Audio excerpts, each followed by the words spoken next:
welcome back to CMOS radio frequency integrated circuits. So, we have been talking about power amplifiers, and in the first lecture I thought we would cover class A, B and C amplifiers. I did not, I just managed to cover class A amplifiers. In the second lecture I thought I would cover class B, C and D amplifiers. I did not. I managed to cover B and mostly class C amplifiers. We actually just studied the class C amplifier as a generalization of class A, class B and class AB amplifiers, right. So, in the previous lecture what we studied was the class C amplifier. It is conducting during a small period of time out of the entire cycle. I have arranged the bias voltage V bias such that only during a small angle of time, small portion of the period, only during a very small portion of the period the transistor is actually on, the remaining time the transistor is off. So, this is the general idea, right. Now, first of all, this was the profile of the current going through the drain.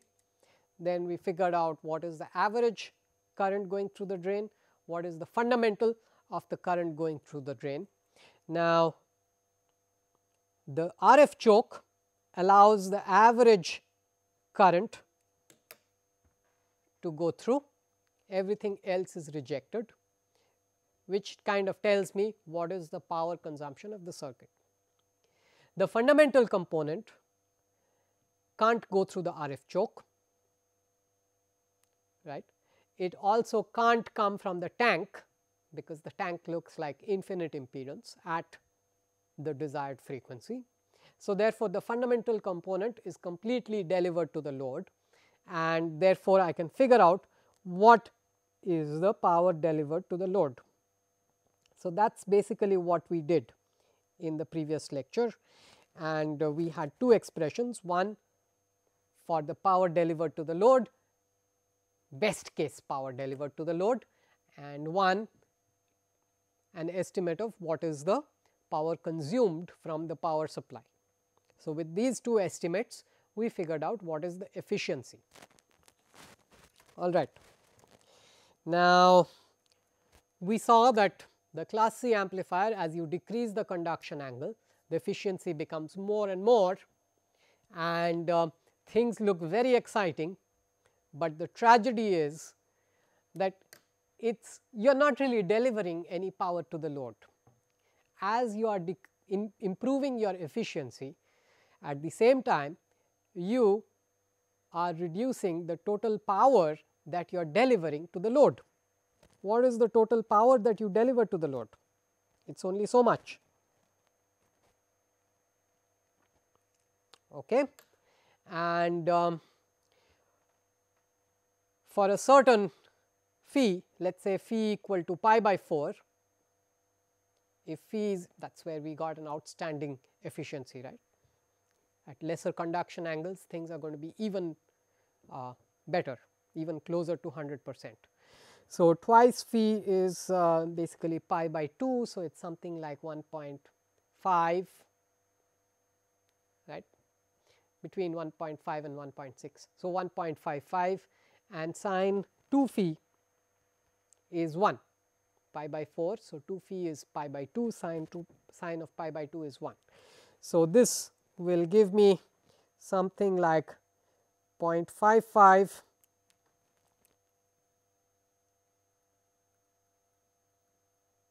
times 0.55 by 4 pi times VDD times IRF, right. 0.55 by 4 pi, factor of 4 pi is something like 12. So, you have got almost 1/24th of VDD times IRF. So, the amount of power that you are delivering finally at the end of the day is also going down. So, this is the unfortunate part of the story. So, there is only so much power you can deliver. Now, in our applications, the efficiency of course is very important, but the amount of power that you are delivering to the load is also extremely important, right, because you are designing to deliver a certain amount of power to the load. So, typically what happens is at the end of the day, as far as radios are concerned, radios for cell phones are concerned, you almost never make class C amplifiers. You do not even make class B, you typically make something which is a class AB amplifier. This is more or less the accepted story, and class AB amplifier means that the conduction angle is more than, so the time during which the transistor is on is more than half of the time, but less than all the time. Now, what does this mean?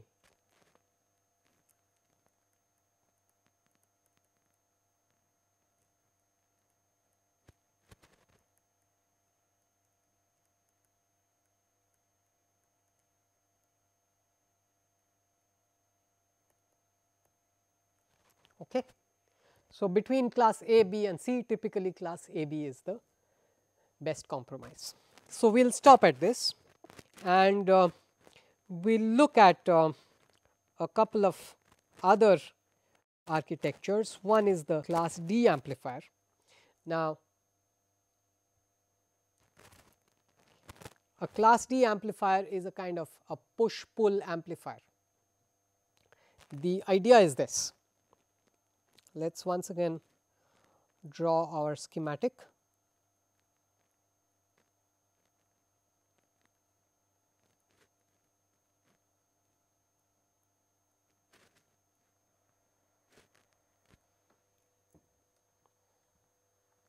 Now, the thought is this, that if I drive this transistor hard enough that it works like a switch, if I can make the transistor operate like a switch, when the device is off,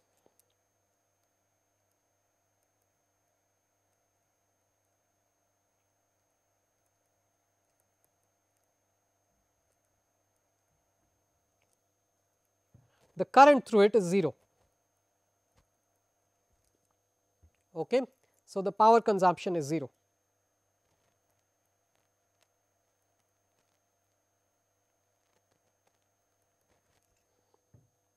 When the device is on, there is current, but the voltage across it is equal to 0, which means once again the power consumed is equal to 0.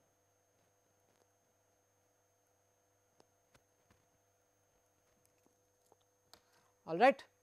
So, if I can operate this particular MOSFET as if it is a switch, then it is never going to consume any power.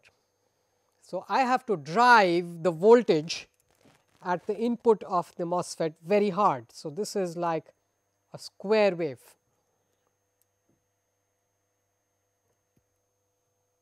All right. So, if I drive the input of the MOSFET like a square wave, when the device is on, it is not consuming any power because the voltage across the device is 0. When the device is off, once again it is not consuming any power because the current through it is 0. So, where is all the power going? Suppose on the average, or forget the average, suppose when the device is on, it is taking a current of I max. When the device is off, it is taking a current of 0. So, the average current that it is taking is, assuming 50% duty cycle, is I max by 2,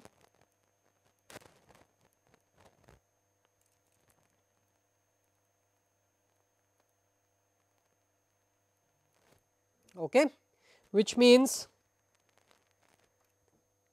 that the average consumption of power, not average consumption of power, the power consumption from the power supply, think about it, this does not allow any current other than DC. So, the current through this is equal to I max by 2, assuming 50% duty cycle. It does not really matter what the duty cycle is.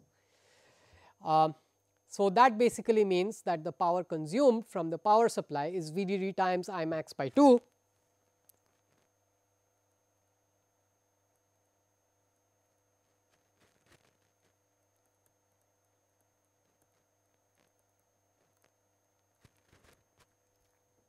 Where is all this power going?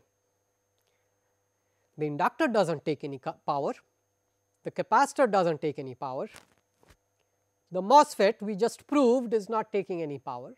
So, where is all the power going? Where is it going? It is going to the load.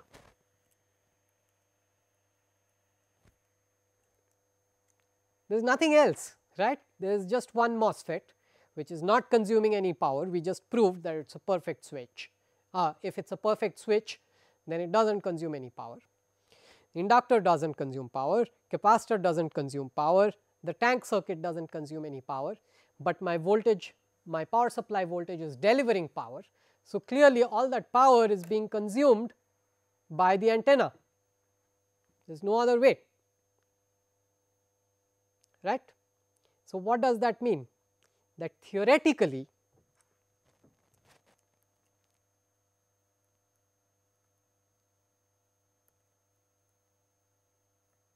the efficiency is 100%.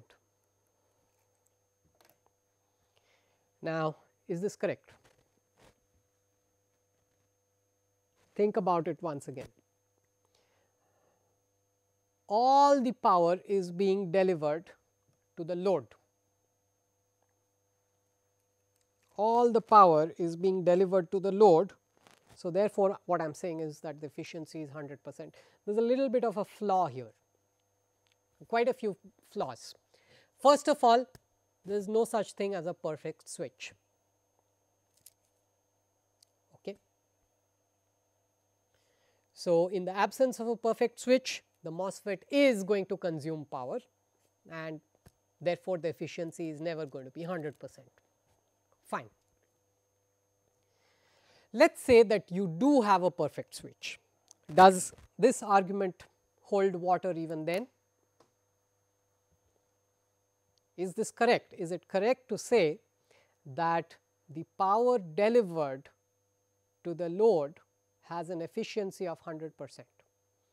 Well, you are justified in saying that the efficiency, that the power delivered to the load is equal to the power consumed.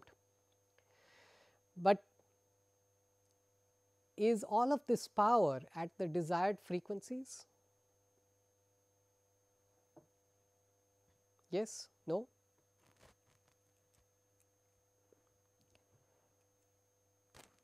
What's the kind of waveform that you are going to see across the load? The spectrum of that waveform. You are going to see the fundamental, you are going to see second harmonic, third harmonic, etc., etc.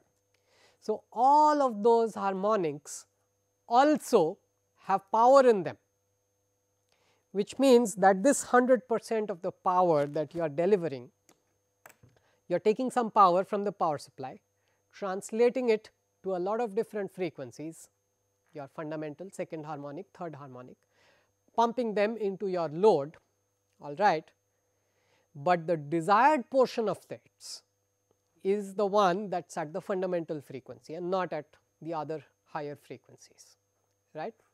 So, even this statement theoretically eta is 100% is kind of flawed. We have not done the Fourier analysis that we did before. We did not find out the fundamental portion of the current going into the load. How much is the fundamental portion? You can find out, it is a square wave, right.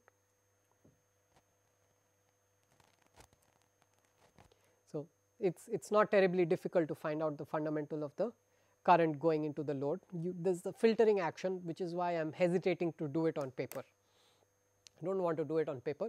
You have to include the filtering action over there, and otherwise the current going in over here is straightforward.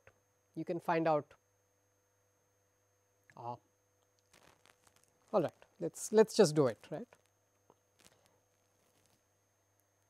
Let's say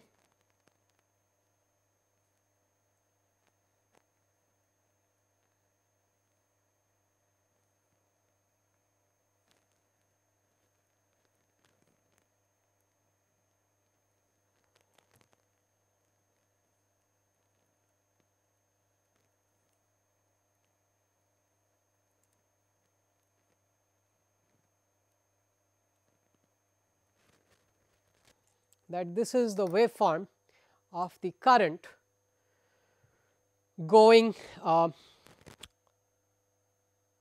going into the drain of the MOSFET. Now, as we said before, the current going through the RF choke is going to be the average of this, which is I max by 2, which means that the current going into the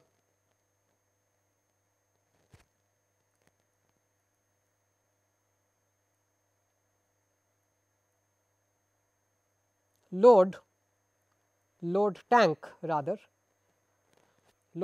and load is basically going to look like this.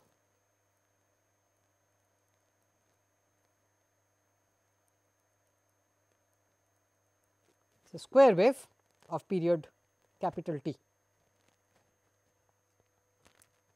All right. And then what we are trying to figure out is what is the fundamental component of this.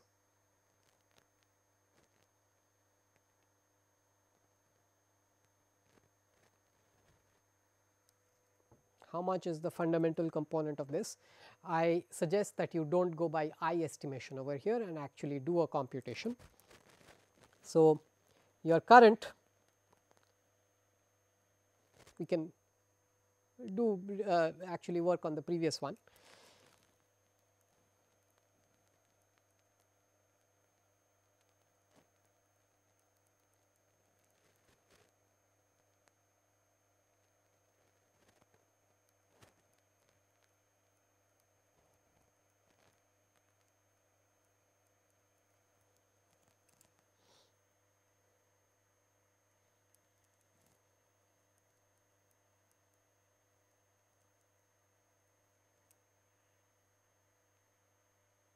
What was our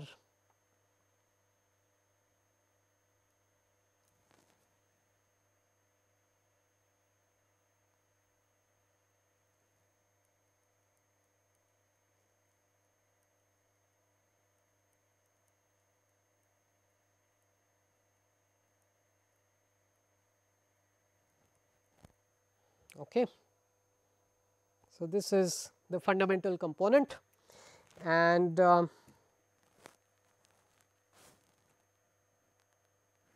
actually I am going to shift this a little bit.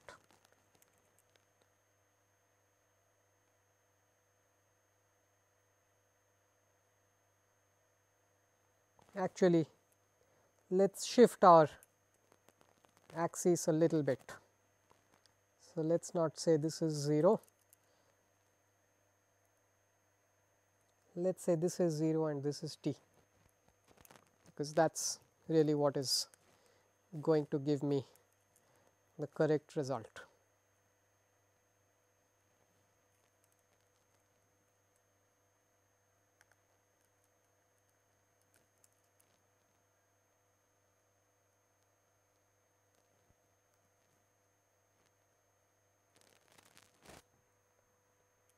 All right.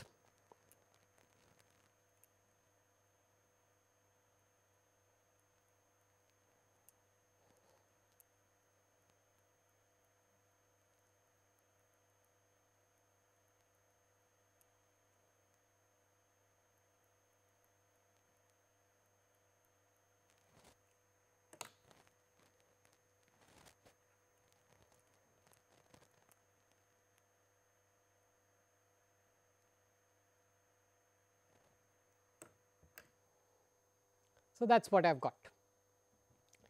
And you take out I max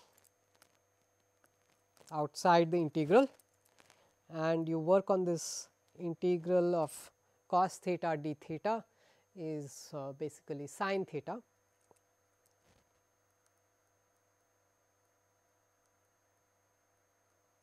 Sin theta going from minus pi by 2 to pi by 2. Sine of minus pi by 2 is minus 1, sine of pi by 2 is plus 1. So, I have got plus 1 minus minus 1. So, that is equal to 2.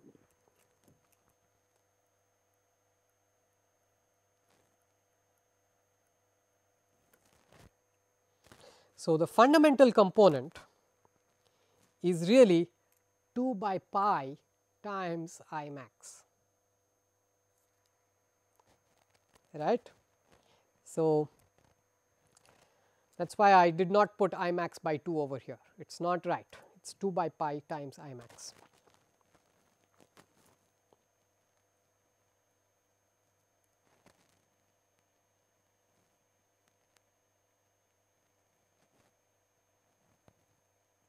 Okay.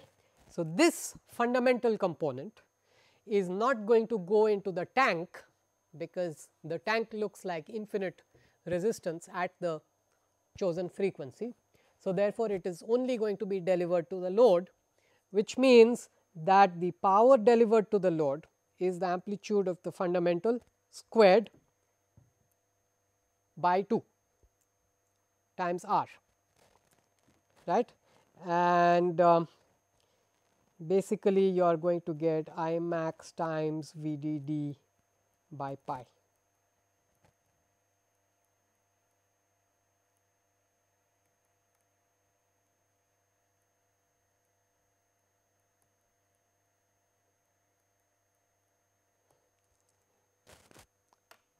Right. This is the power delivered to the load. And the next step, of course, is to make sure that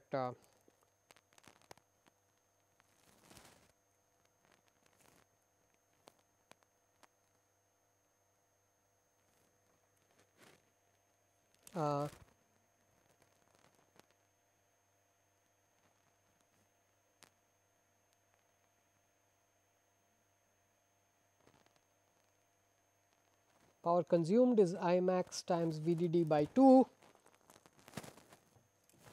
So, therefore, the efficiency is basically going to be power delivered divided by the power consumed. So, you are going to be equal to 2 by pi. Okay. So, this is the unfortunate part of the story, that hey, it looked very promising when I started off, got a theoretical, seemed like I am getting an efficiency of 100%, but when you recall that the power delivered to the load has a lot of different frequency components, it is not just the fundamental, then you realize that this argument is flawed. And really, going by our previous discussions, the way we did the class C amplifier, find out what is the fundamental component of the current going into the load and what is the amplitude at the load, etc., and then you do the derivation, you will realize that the maximum efficiency that you are going to get is something like 2 by pi. The next thing is, so these are basically called class D amplifiers. Okay. You have to realize that the input to the class D amplifier is something like a pulse width modulated signal. The input to the class D amplifier is a pulse width modulated signal. What I am suggesting is that by changing the width of this pulse, you can achieve whatever signal you want, and basically your filter at the output is going to make sure that you just have a narrow band of frequencies around your center frequency. So, the class D amplifier is kind of, it's almost synonymous with pulse width modulated amplifier.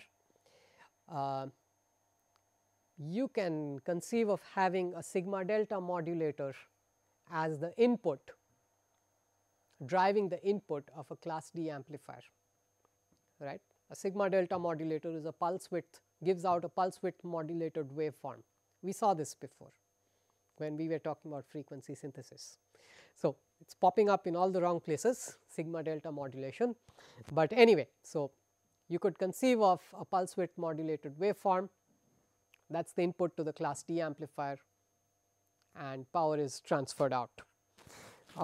The catch is, you have got to remember the catch is that all the power is not at the fundamental frequency. So, beware of that. The efficiency is 100%, as long as the switch is perfect. Of course, the switch is also not going to be perfect. Okay. So, these class D amplifiers are not commonly seen in cell phones. Okay. Primarily, the problem is the pulse width modulated waveform that you need at the input of the class D amplifier. So, that is a big stumbling block, especially when you are talking about extremely high frequencies. However, the class D amplifier is very popular at audio frequencies. It is very popular at audio frequencies because it is so easy to build, and you can conceive of having an audio sigma delta converter, which is also easy to build, and the output of the audio sigma delta A to D converter, you have got a 1 bit A to D, can directly drive the power amplifier, and you have got a pulse width modulated waveform at the input of the power amplifier, and treat it as a class D amplifier and figure out your analysis. All the power gets delivered to the load. Of course, there are harmonics and you can't avoid them. Okay. Now, in all of these amplifiers, class A, B, C, D, AB, whatever you want, we have achieved efficiency. We can get whatever efficiency we want, we can deliver power. The problem, the basic problem with all of these amplifiers is the linearity, and linearity is a very important concern, because in modern wireless systems,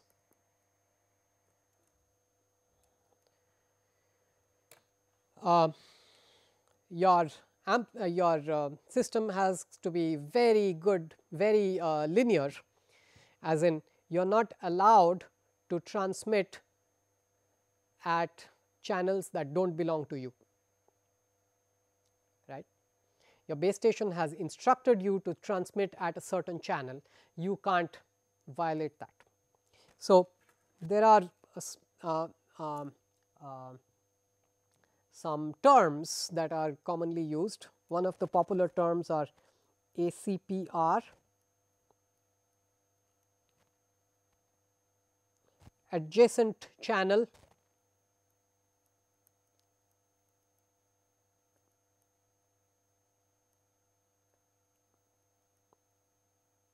power rejection.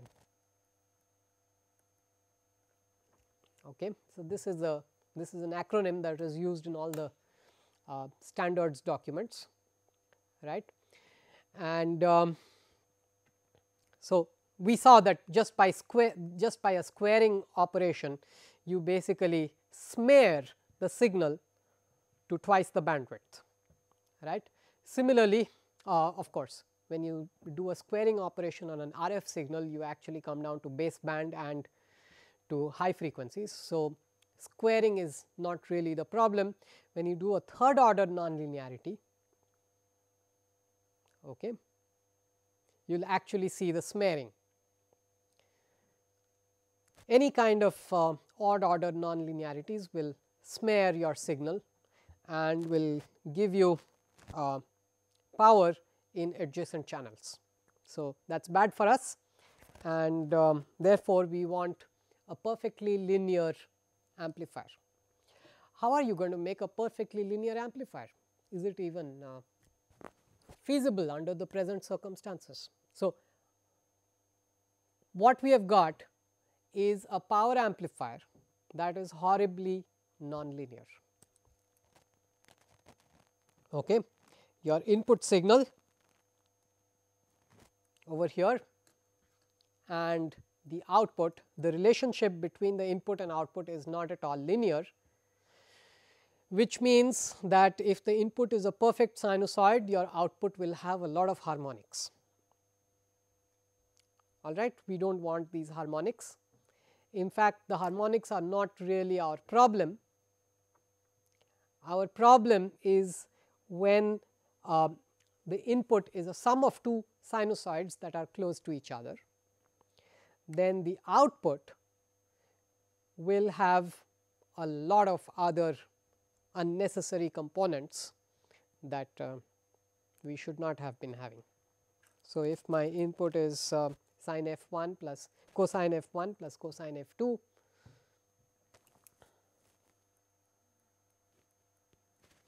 the output, because of a third order nonlinearity, is going to have 2 f1 minus f2, it is also going to have 2 f2 minus f1, and of course, it will have f1 and f2. Now, f1 and f2 are desired signals, but 2 f1 and f2, 2 f1 minus f2 is very close to f1. It is not something that I want.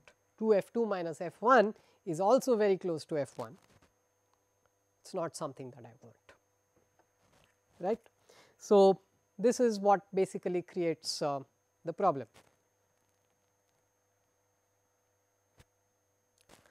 How do I solve this?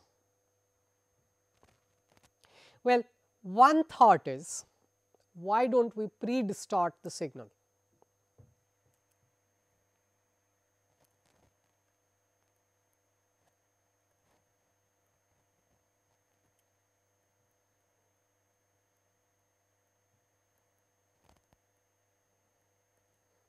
So, I will put a block over here that is also nonlinear.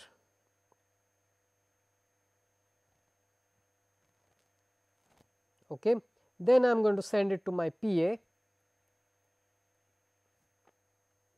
and I am going to say that between these 2 points I have got perfect linearity.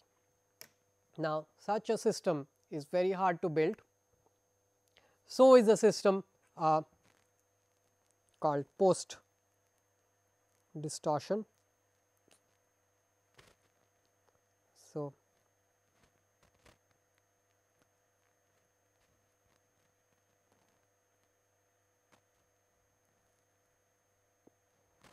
okay, this is also very hard to build, and it is not, they might not be feasible in fact, because the PA, the characteristics of the power amplifier depends on a lot of different things, depends on temperature, it depends on the process, etc. And the characteristics of this distortion circuit, pre-distortion or post-distortion circuit will also have to change accordingly. So, the post-distortion circuit is almost never feasible, because you really want, you are really planning to drive the antenna. Instead, now you are going to drive the post-distortion circuit, and the post-distortion circuit will have to drive the antenna. So, it is really not something which is advisable. The pre-distortion is still okay as a system, but you know, it is very hard to build.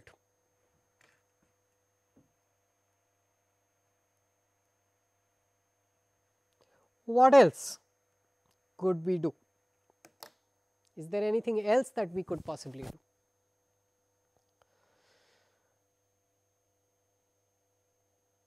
Anything else that we could possibly do?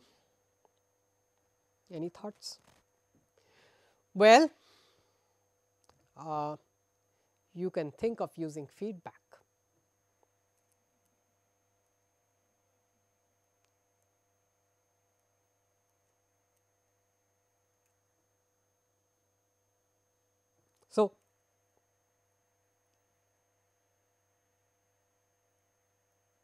We have done this a couple of times.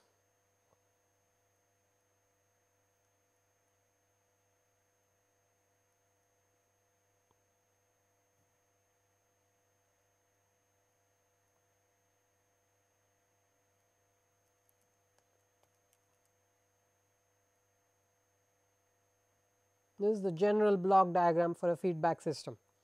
Our plant over here is the power amplifier.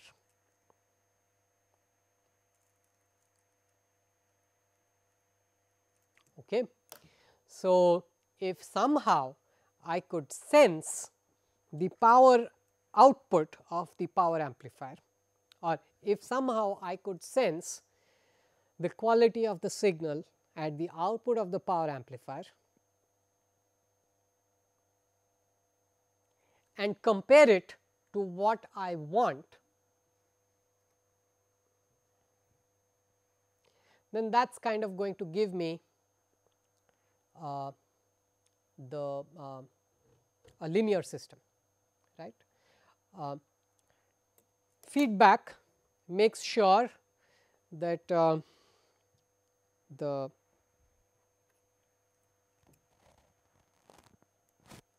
feedback is going to make sure that distortion is also minimized. Is it or is it not going to make sure of that? How is distortion reduced when I apply feedback?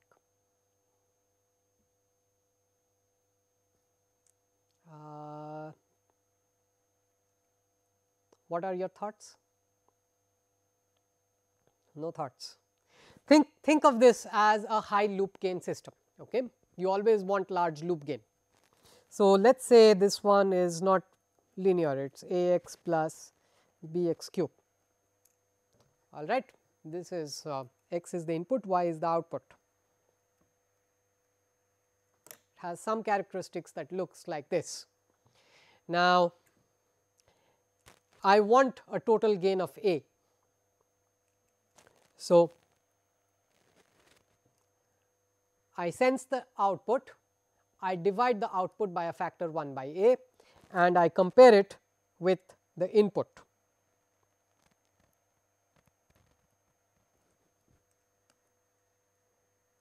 All right. And this I of course need a plant over here.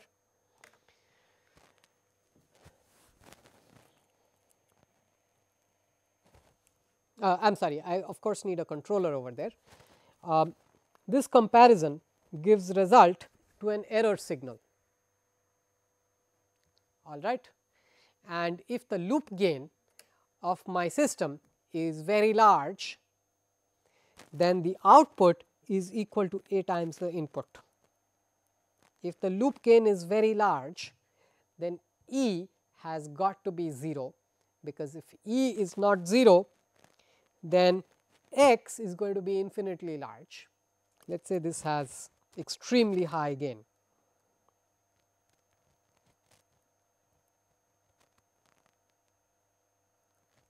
Okay. If E is large, then X is out of range, X is infinitely large, and you can't really tolerate an infinitely large, I mean it is not, it does not make sense, right, it is never going to be infinitely large because there is negative feedback, and therefore, that basically tells you that E is equal to 0, and if E is equal to 0, then the output has got to be equal to a times the input by virtue of this, by virtue of the feedback path. So, we are basically relying on the linearity of the feedback circuit, right. So, we can kind of it really does not matter what that polynomial over here is, it does not matter what this polynomial over here is, as long as you have got high gain over here, this will always work. What do you think? Is this conceivable? Can we do this? We could do this. The problem is with the high gain block. How are you going to get high gain at an RF frequency? right. It's hard to make a gain of 10 and you are asking for extremely high gain of infinity.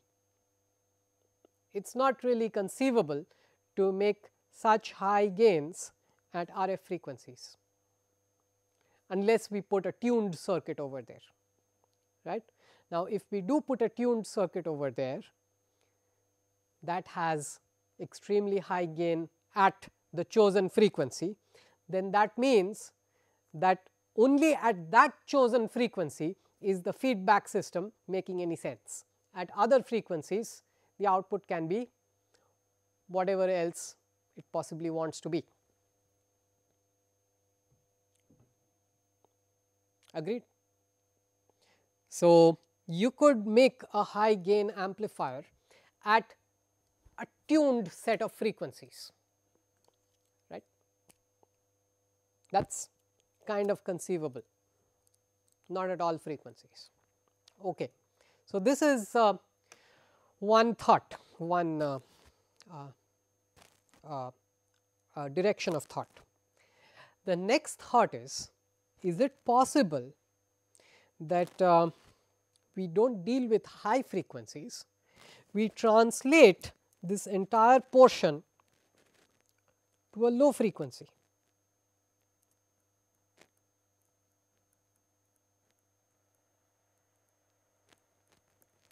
Is it possible to have to translate this entire portion to a low frequency and then up convert it and then broadcast it through the power amplifier? So, what I am suggesting is why do not we build something like this?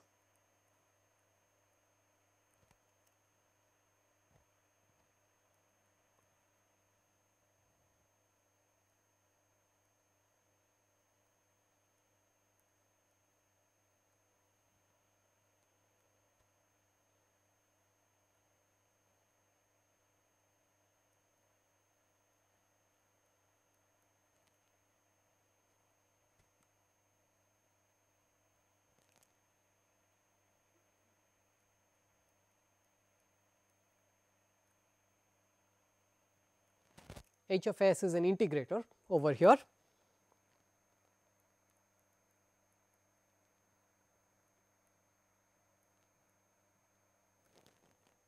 I forgot to put the 1 by A portion over here.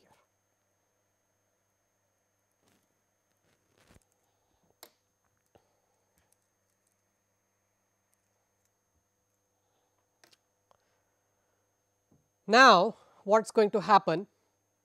It is easy to build an integrator. An integrator means infinitely large gain at DC.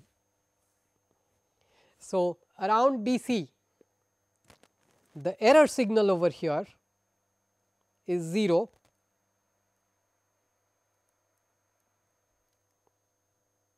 Okay. What does that mean? That means that at DC,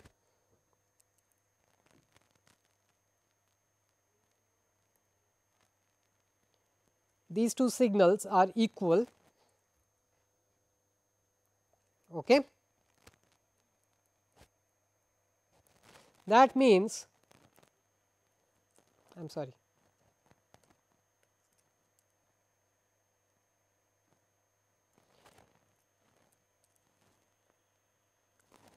that means that the output of the feedback mixer is equal to A times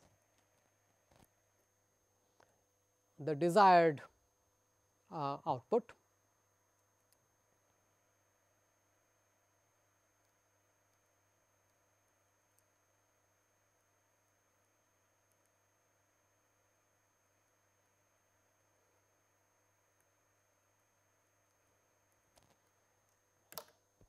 Right, and that is forcing the output to be what you want. Now, this is also pretty nice. This kind of strategy is very nice. Of course, you have to make sure that make sure of a few things. First thing that you have got to make sure is the DC offset of the mixers. That is a huge problem, especially of the feedback mixer.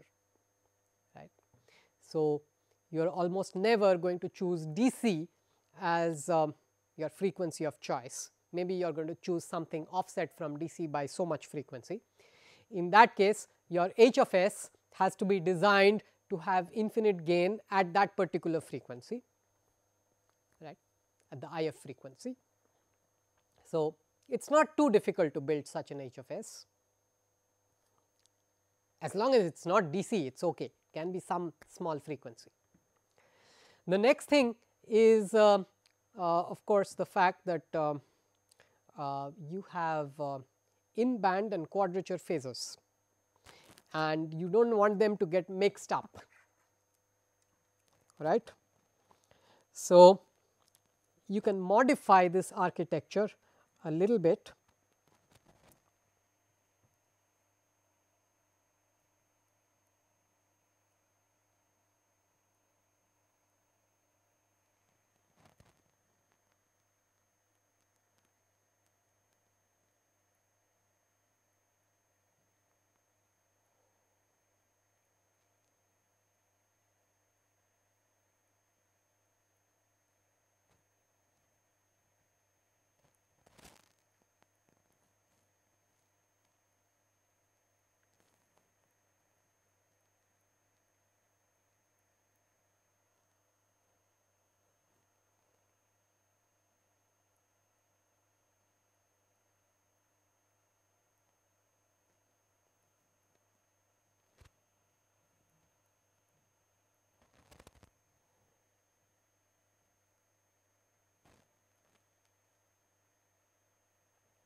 So, this is a modification of the previous architecture to accommodate for in band and quadrature phase.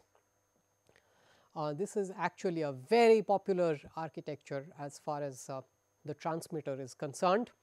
So, the signals I and Q are directly coming from a D to A converter, right, and they are little bit they are not exactly at DC, because it is hard to make the mixer, the feedback mixer function and out at direct down conversion, it is hard to make it function. So, it is a little bit offset from DC. However, you have to remind yourself that these signals are further coming from a digital system. So, it is not terribly difficult to have some small frequency over there. So, it is all very straightforward, it is done digitally. Now, this is the saving word for everything, whatever you can't do, you do it digitally, right. It does not mean that the end of the day it is really going to be easy, but anyway, we are going to say that it is done digitally and we will not worry about it. So, these I and Q signals are at some low frequency, and the error signal has got to be 0, right. This error signal has got to be 0. What is even better is that this entire thing can work digitally, just that you need to build 2 more A to D converters in that case. So,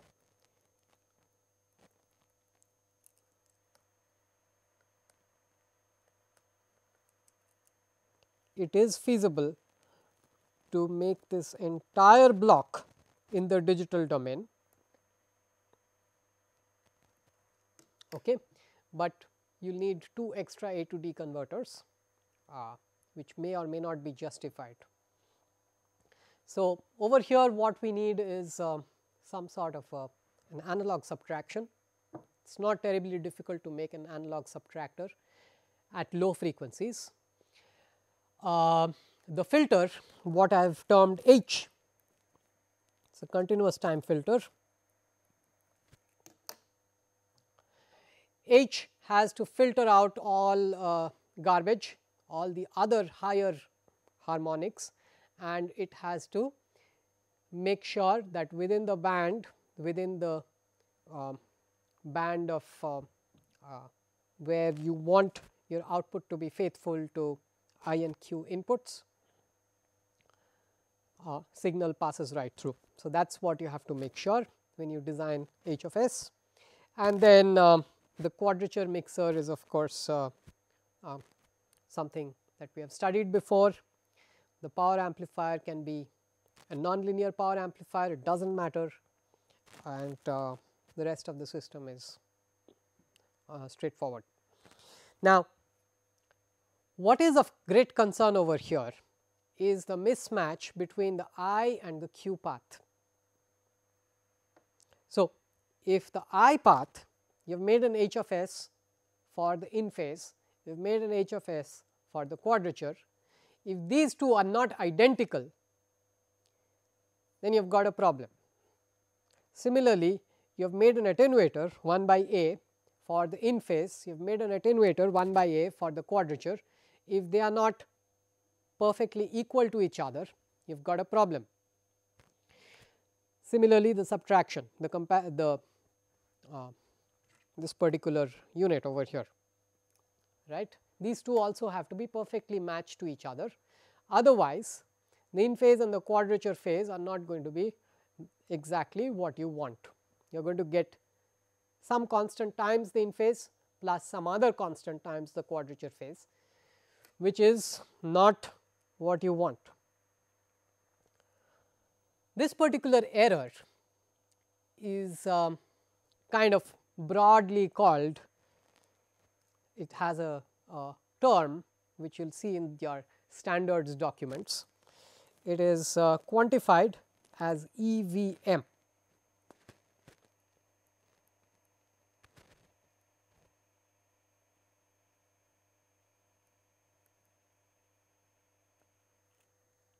Okay. So, it is like this.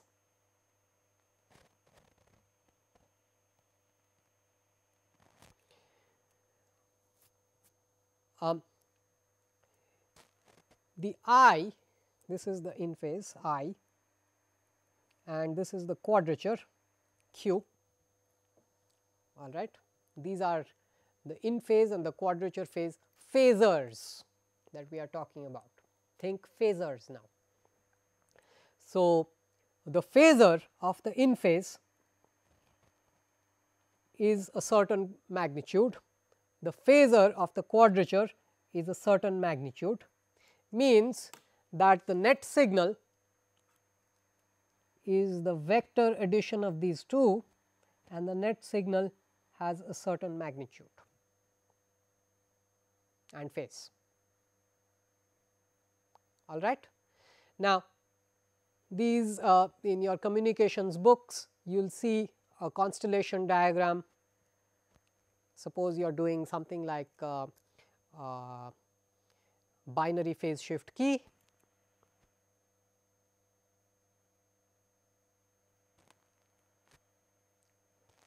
then your constellation diagram will have these 4 points. Okay. If you are doing some other modulation scheme, the more difficult, this is very easy to realize. I mean, in phase is either there or not there, quadrature phase is there when in phase is not there, etc.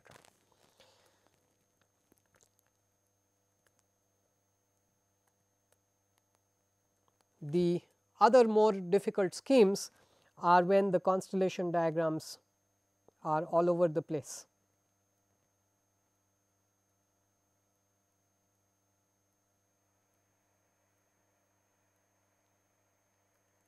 actually drawn it incorrectly.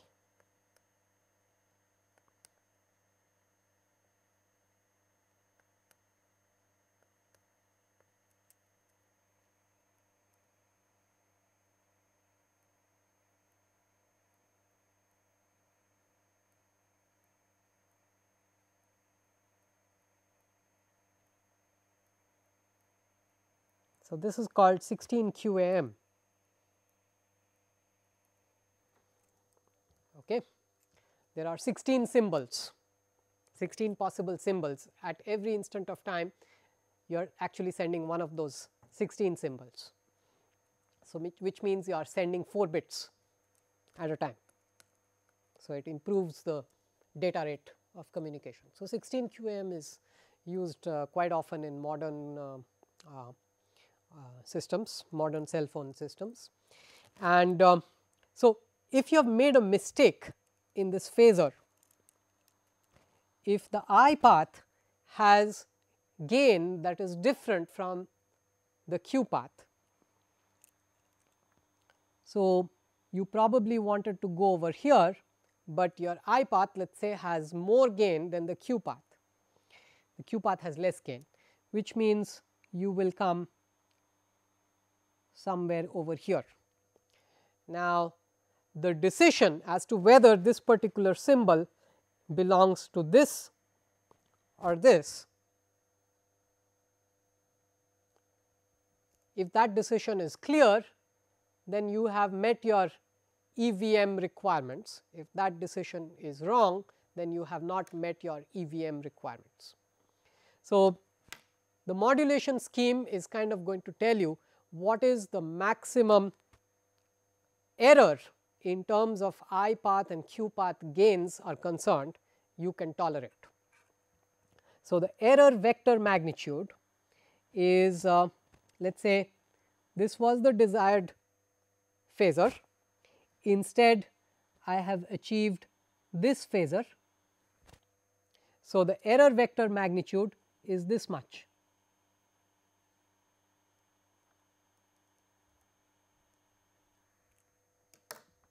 All right, and they will tell you what percent this can be, what percent of your total amplitude this can possibly be, that is what they are going to tell you. So, this is why matching between the I and the Q path is very, very important, and this is going to play an extremely crucial role in this scenario. So, this kind of feedback system, this is called a Cartesian feedback system.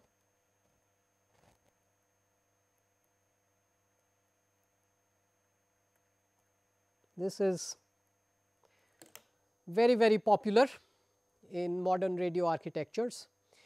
In GSM systems, the amplitude is always the same, it is a sine wave. Okay. So, you can also employ other different architectures which use polar feedback. So, instead of comparing x and y, you compare the magnitude and the phase and create some sort of feedback loop using polar feedback. So, I am not going to discuss polar feedback in the class, but you can, I will point out a reference which you can look up as far as polar feedback is concerned. Okay. So, we are going to stop the discussion over here. So, we have discussed power amplifiers, class A, B, C, D amplifiers, pulse width modulation, class A, B amplifiers. Of course, we went into the details of efficiency, how much power is delivered to the load, and then we have studied feedback as a linearization technique, right. So, thank you for your attention.